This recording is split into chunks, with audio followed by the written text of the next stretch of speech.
the world exclusive, the first ever leak of a Communist Party database out of China, out of Shanghai. It has the personal details of more than 1.95 million members who are now, many of them, all around the world. Joining me now to discuss this is cybersecurity expert Robert Potter, the co-founder of Internet 2.0 and the man who verified this data. Robert, thank you for your time this evening. Thanks for having me, Sharri. It's always good to be here. Now, firstly, why is a leak of Communist Party members actually significant? Well, it's really interesting because it gives us an unprecedented view into the structure and method of operations of the Chinese Communist Party. It's not something that's easily seen. It's not something that becomes available every day.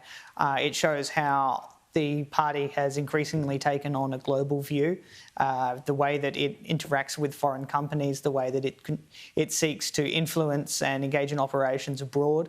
And you see that structure again and again when you evaluate this information. You can see the global nature of the Chinese Communist Party.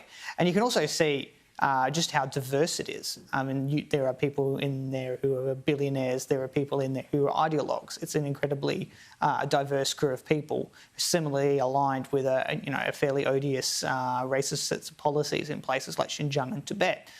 So you get a view into the operations of an institution that you don't always get to see, and is going to be, perplexing and enticing investigation by some of the best researchers globally. Just in terms of looking at this data and how it made its way into the public domain, you and your co-founder at Internet 2.0 and your cybersecurity analysts took a long time to get to the bottom, to track this data and verify it. How did you do that?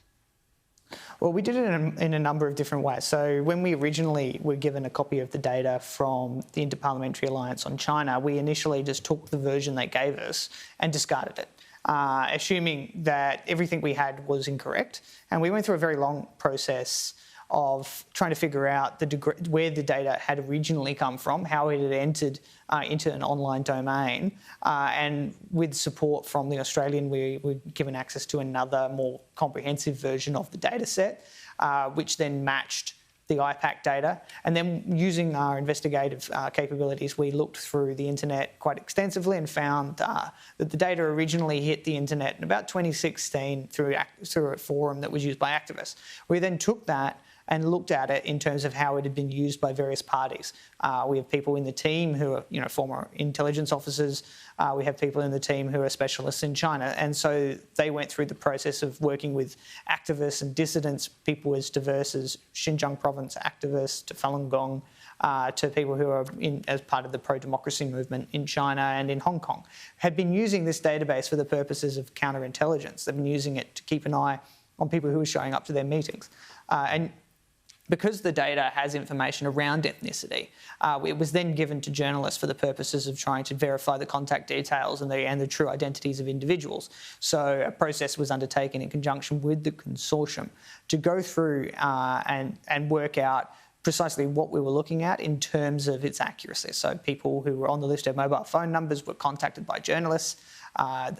Those identities were proven to be true, and then we were matched it to common situations that we saw in Australia, where people who had left Australia, we saw people who had been involved in scandals, had their names in this system, and so we concluded with high confidence that the version that we were given by IPAC was the original version that was leaked to the internet by the activists.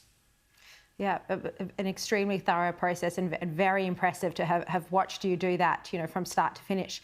Now, obviously, people who are reading the story tomorrow are going to make the point that not all Communist Party members are spies or are of concern, but they do, of course, sign up to the party's ideology, racist ideology, and there are serious human rights violations occurring in the name of the party. What do you think that companies and government agencies need to be aware of here? What are the risks that intelligence experts have warned about? Yeah, and I think we just want to bookend this by first saying that this is by no means an invitation for increased suspicion of Chinese Australians or Chinese people anywhere. This is one of the reasons, we'll get to this in a moment, that we're not interested in releasing the full list publicly, although it may find its way out there through other people who have access to it, may data dump it, but we certainly won't. But it's worth saying that communism is something that we sometimes struggle to understand in Australia because, we encounter it through socialism, we encounter it through campuses, and this is rather different to even the original definition of communism. I don't think the people on this list would get along with Karl Marx any more than they would get along with Mao. That being said, every person that signs up to that ideology is in favour of the colonisation of Xinjiang province and of Tibet. It is in favour of what is going on in Hong Kong. They're in favour of what's going on in Hong Kong right now. They're in favour of the things that are being done in the name of the Communist Party, and these things are abhorrent. And that's why we decided that it was in the public interest to support the release of this story. There is going to be a lot of discussion that flows out of this, where people are going to interpret, people are going to have views, some will downplay it, and some will say, oh, just joined it for the purposes of advancing one's career. But then ask, what does that mean for one's character? To advance one's career over the backs of the people of Xinjiang province, over the backs of people who have their organs harvested. What is the trade-off involved in that, and how comfortable are we with people making that trade-off? And then you see from this the global reach of this capability. You see the sheer global scale of the Chinese Communist Party and its ambitions. Now, we're not for McCarthyism. We're not for just, treating all of these people with incredible degrees of suspicion.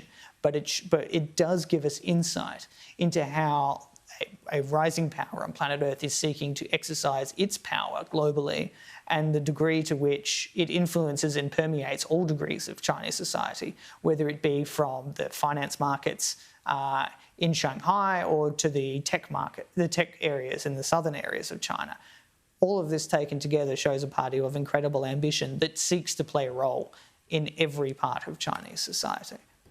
And we've had the warnings from intelligence agencies about just how much that is, trying to encroach on Western life, on economies, on our security agencies, politics and businesses as well. Robert Potter, thank you very much for your time. Really enjoyed working with you over the past couple of months, and you've written a terrific piece on all of this in The Australian tomorrow, so look forward to reading it there. Thank you very much for having me, Sharri. And I think it's worth pointing out, just reinforcing that point that Robert Potter just made, that this is not WikiLeaks. This is not going to be a data dump online of 2 million people. We're not exposing online 2 million people who have joined the Communist Party. We could do that. We're not doing that. We have investigated it along with a small group of journalists around the world, four media outlets in total. We've treated it responsibly, and you can read the full story in The Australian tomorrow.